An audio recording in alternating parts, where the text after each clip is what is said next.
In this session, you will learn how to run a labor costing report. When is a labor costing report used? This report is ran whenever you have employees who work at different departments, different locations, or different work groups. The labor costing report will allow you to see what hours were charged to a home department, what hours were charged to a different department or another work group. In this example, we have the timesheet for Thomas Hunter. On here, you're able to observe that on March 8th, the employee worked a total of 10 hours in the finance department. However, on March 10th, the employee worked in the marketing department, and so forth. Here, we also see that on March 16th, the employee worked in the accounting department. So this allows you to see where the hours were allocated to throughout the period.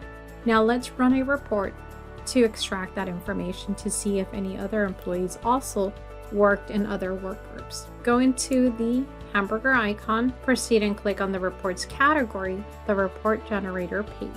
From the report generator page, you will see a list of reports. Whenever you're wanting to see where hours were allocated to, make sure that you're in the labor costing folder. Next, we're going to look for the summary report labor costing. Upon selecting the summary report, the properties tab will open up. Let's start at the top of the page. We're going to click on the output format, and we're going to make sure that this report is running in Adobe format. Next, I'm going to look at my primary filters. For today, I want to run a report on all of my employees. However, you do have the option to filter by specific groups. Next, we're going to click on the fields to display. I'm going to select employee ID. We're going to select employee's full name, and we're going to select department. Next, we're going to go to data selection. By default, pay code, regular, overtime, double time, and total hours will populate. However, if double time is not applicable to your organization, you can remove that column. Next, we're going to go to date range. Select the appropriate period. For this example, I'm going to select the period of March 7th through March 13th. Primary sort. How should the report be sorted? In this example, we're going to select employee ID and we're going to select department. Additional sort. Do you want the total hours to be sorted in ascending or descending order? If that's not important, then you can leave it as is. Lastly, there is a section on here, number of primary sort items shown as column 0. So if you click on here, you'll notice that you have 3 options. This primary sort connects with your primary sort options here. So we're going to preview this report, that way you can get a visual of how the report will display.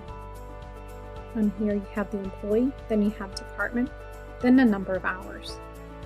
We have Mona Lisa here, we have Thomas Hunter, and then we have our other employee, Juliet Stewart, and it shows the different number of hours. Now let me go back to the properties tab. I'm going to change this to the number 1 here. And we're going to show you how that changes the view. So now we have employee Mona Lisa, and on here it gives you a breakdown of the hours that the employee worked for this pay period.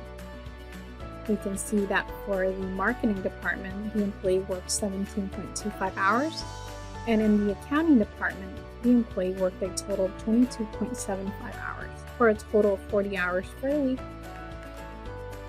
10.75 hours of overtime, and a grand total for the pay period, 50.75. Same information displays for our employee Thomas Hunter and also for Juliet. Now let's go back to the properties page and go back to that primary sort item column. We're going to change this to number 2. Let's preview this report. And so now the view of the information has changed slightly. We have the employees listed here, the different departments, pay code, the hours, and so forth. Depending on the view that you prefer, you can download this report, you can print this report, or you can save this report to your computer.